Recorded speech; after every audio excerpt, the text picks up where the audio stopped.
कोई दिक्कत? तो मतलब चाहे दो परमाणु हो या दो से अधिक परमाणु हो तब भी इसको हम क्या बोलेंगे? अणु बोलेंगे। ठीक। अब अगला मामला आता है परमाणु कैसे काम करता है, अणु कैसे काम करता है। तो एक चीज ध्यान देना कि रासायनिक अभिक्रिया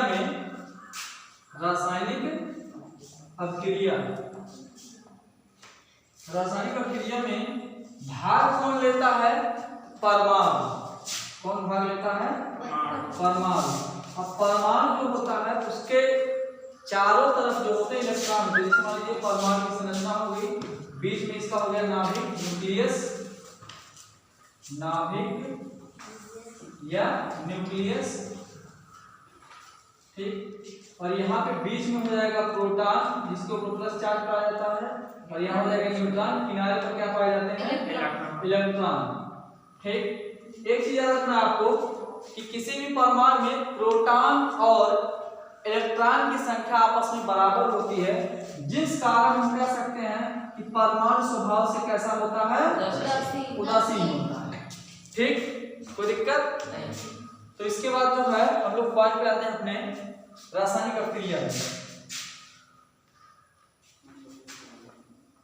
ठीक।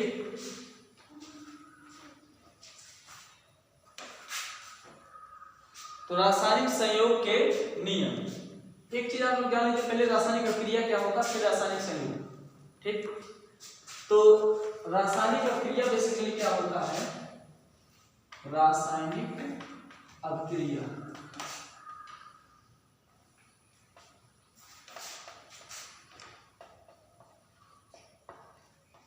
यह आपका कक्षा 9, कक्षा 10, कक्षा 11 तीन क्लास में है ये। Chemical reaction. ठीक। रासायनिक अभिक्रिया क्या होता है? जैसे मान लीजिए कि हम एक A और एक लेते हैं B, तो हमारा क्या आता है? AB। ठीक। ये AB जो होता है ये मिला हुआ मतलब एक पदार्थ है। ये कितना है? एक पदार्थ है, एक वस्तु या एक पदार्थ। ठीक। और यहां पे हम लोग क्या देख रहे हैं कि A जो है एक पदार्थ ये है और B भी क्या है? एक पदार्थ है।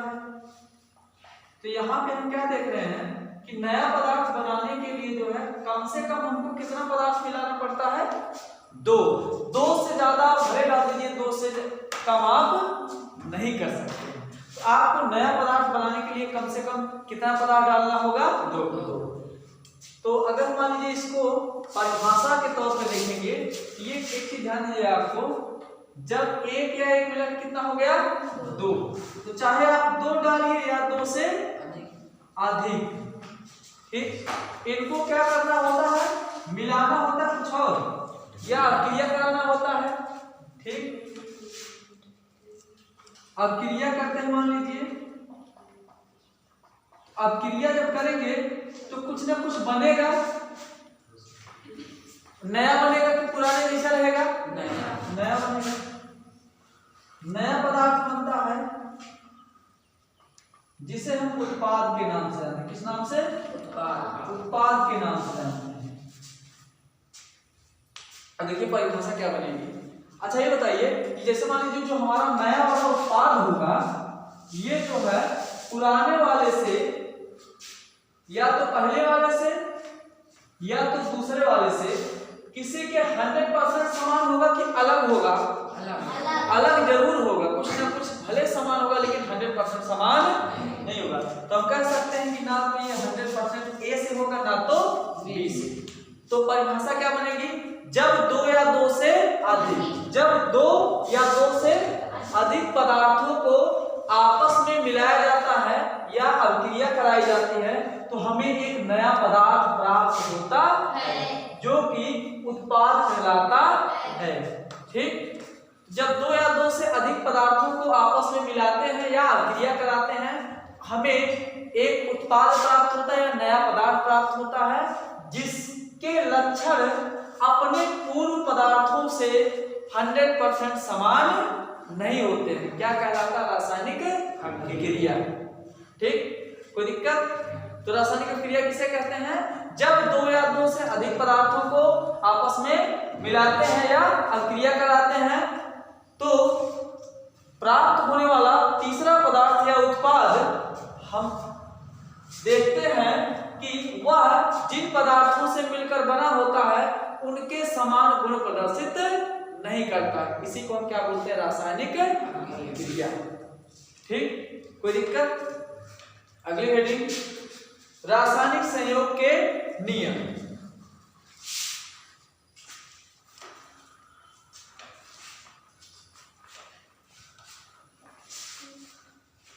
ठीक, रासायनिक संयोग के नियम। रासायनिक संयोग के नियम मतलब रासायनिक संयोग, संयोग मतलब जैसे आप लोग जानते हो संयोग माने होता है जुड़ना, संयोग माने जुड़ना।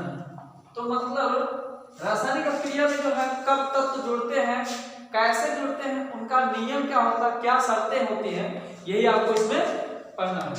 ठीक, तो उसमें जो है आपको दो कोर्स मतलब आपके कोर्स में जो है 2 पॉइंट है, टोटल जो है नहीं दिया है, केवल 2 ही पॉइंट दिया है, 4-5 पॉइंट होता है टोटल रासायनिक संयोग के नियम का, मतलब रासायनिक अभिक्रिया का जो नियम होता है उसका 4-5 पॉइंट होता है, लेकिन आपके कोर्स में 2 ही दिया है। तो उसमें जो है आपका द्रव्यमान संरक्षण या अविनाशिता का नियम, पहला क्या है? द्रव्यमान संरक्षण का नियम।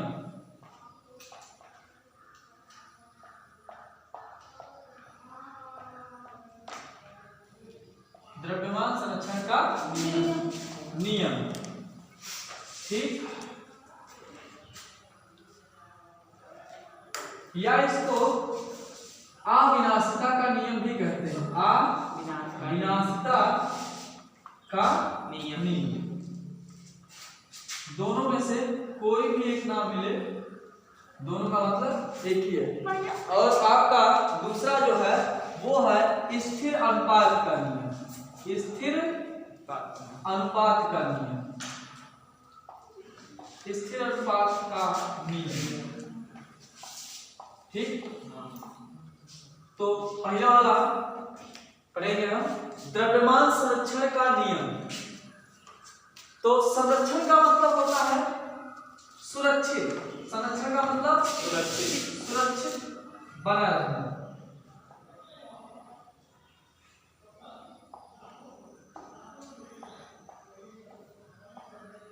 ठीक, और स्थिर अनुपात का मतलब अनुपात यहाँ पे क्या बताता है कि आप कितना कितना, जैसे मान लीजिए आप बोलते हैं कि कोई चीज 200 ग्राम मिला है और मतलब इस मान लीजिए आपको शरबत बनाना है तो आप बोलते हैं कि 500 ग्राम पानी में जो है 100 ग्राम जो है हमने चीनी डाल दिया है, तो यहाँ पे पानी और चीनी का अनुपात कितना हो गया? 5:1। ठीक ना, समझे? तो यहाँ पे स्थिर अनुपात का मतलब क्या है? स्थिर माने क्या? अस्थाई। अस्थाई मतलब बदलने वाला कि नहीं बदलने वाला? नहीं बदलने वाला।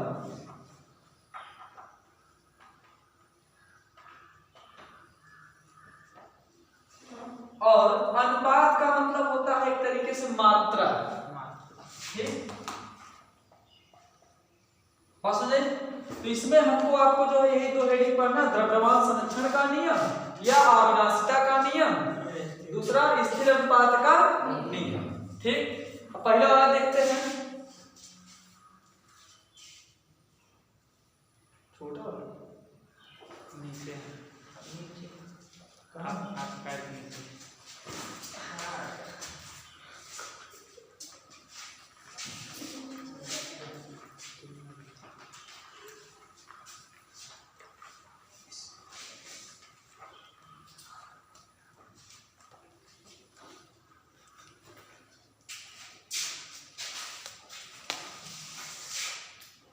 द्रव्यमान संरक्षण का नियम।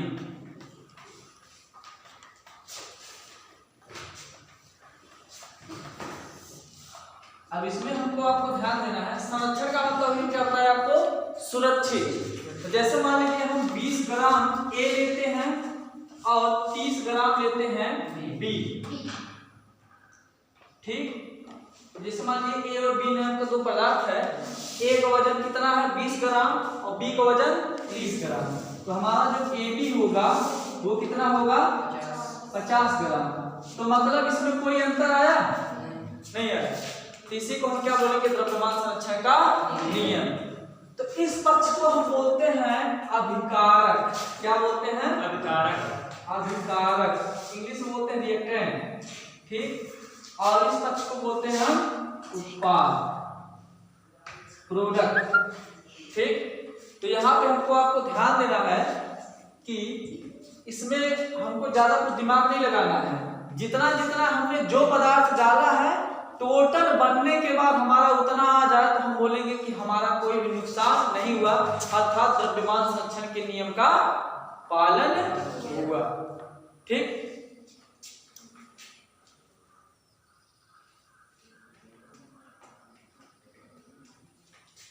तो इसमें जो है हमको आपको यही याद रखना है कि इस नियम के अंतर्गत हमने रासायनिक अभिक्रिया में जिन अभिकारकों को जितने मात्रा में प्रयोग में लिया था, उत्पाद जो है उन दोनों के योग के बराबर आए। इसी को हम क्या बोलेंगे? द्रव्यमान संरक्षण का नियम, ठीक। अगला चले स्थिर अनुपात का नियम।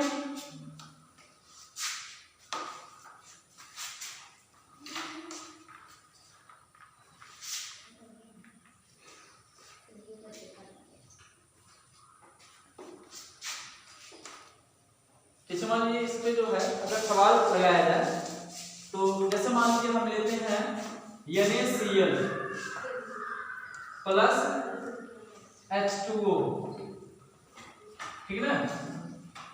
और इसको मान लीजिए घोल देते हैं, ये क्या बनेगा? Na, मान लीजिए घोल बना, ठीक। इसका मतलब पानी हो गया ना, इसका मतलब नमक,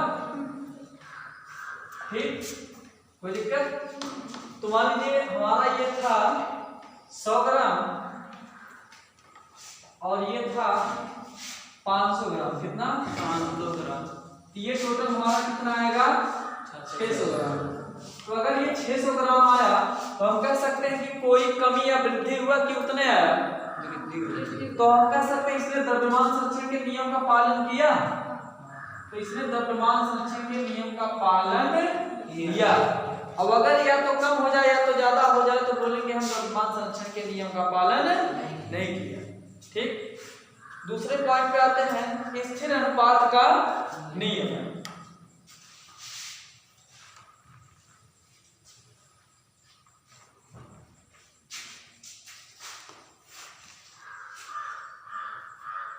स्थिर अनुपात का नियम, ठीक। मतलब जिसमें मात्रा हमेशा क्या रहे? स्थिर रहे। जैसे मान लीजिए इसमें जो है निकालने का सिस्टम होता है, एक सूत्र हम लगाएंगे, परमाणु भार, परमाणु भार गुणे परमाणुता, ठीक। अब देखिए यहाँ पे जैसे मान लीजिए हम लेते हैं पानी को ले लेते हैं H2O, ठीक। ये नियम क्या कहता है? इस नियम के अनुसार जैसे मान लीजिए कोई पदार्थ हम लेते हैं, पानी ले लेते हैं, उसको कहां से लाते हैं?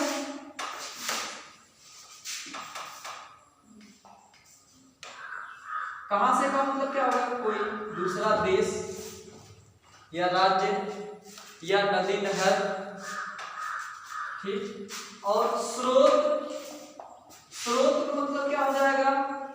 मतलब वो नदी से है या नाले से है या फिर आप लोग आरओ का नाम सुने होंगे, ठीक ना, जो कि पानी आपका फिल्टर करता है, या फिर मान लीजिए ट्यूबवेल का है।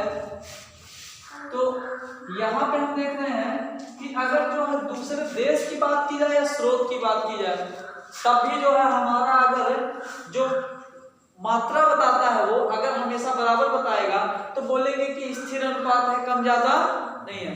अब अगर जो है मात्रा जो कम ज्यादा बताया तो बोलेंगे स्थिर अनुपात है कि परिवर्तनशील है, परिवर्तनशील है। अब अगर जो है स्थिर बताया तो बोलेंगे कि स्थिर अनुपात के नियम का पालन कर रहा है, ठीक। अब जैसे मान लीजिए हम यहाँ पे निकालते हैं H2O का, तो परमाणु भार, तो आपको पता होगा परमाणुता का मतलब कितना परमाणु, परमाणुता का मतलब कितना हो गया है, क्या कितना परमाणु, ठीक, बात समझ आई। अब यहाँ पे जो है हाइड्रोजन, ये पानी जो है हमारा हाइड्रोजन और किससे मिलकर बना है, ऑक्सीजन। तो यहाँ पे हाइड्रोजन परमाणुता कितना है, 2, ठीक, अच्छा 2 हो गया। इसका परमाणु भार कितना होता है, 1। अच्छा ऑक्सीजन का जो है परमाणु भार कितना होता है, 16। इसकी परमाणुता कितनी है, 1, ठीक। ये क्या हो जाएगा, 2 × 2 अनुपाते 16, 2 × 2 = 16। तो हम कह सकते हैं कि जल का जो अनुपात होता है वो कितना होता है, 1:8। हाइड्रोजन और ऑक्सीजन का अनुपात जो होता है जल में वो कितना होता है, 1:8, ठीक। तो एक चीज ध्यान देना, आप जल को जो है ना, चाहे आप जो है अमेरिका से लेके आइए, चाहे पाकिस्तान से लेके आइए, चाहे नदी से लेके आइए, चाहे नालों से लेके आइए, कहीं से भी लेके आएंगे, उसमें हाइड्रोजन और ऑक्सीजन का अनुपात हमेशा कितना रहेगा, 1:8 रहेगा, कम नहीं होगा, ना तो ज्यादा होगा। इस आधार पर हम बोलेंगे द्रव्यमान संरक्षण के नियम का पालन किया जाएगा, ठीक। जैसे मान लीजिए हम निकालते हैं और H2SO4 ठीक, H2SO4,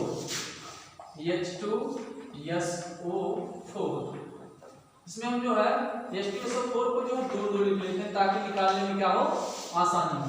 अब परमाणु भार हाइड्रोजन कितना होता है, 1, कै परमाणु है, 2, अनुपाते सल्फर कितना है, 5।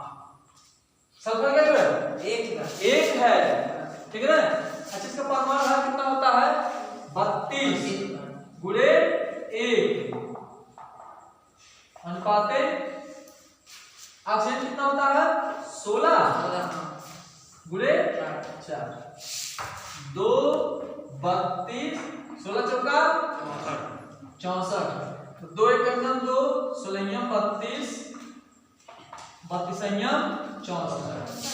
इसमें अगर अनुपात निकालेंगे H2SO4 में तो हाइड्रोजन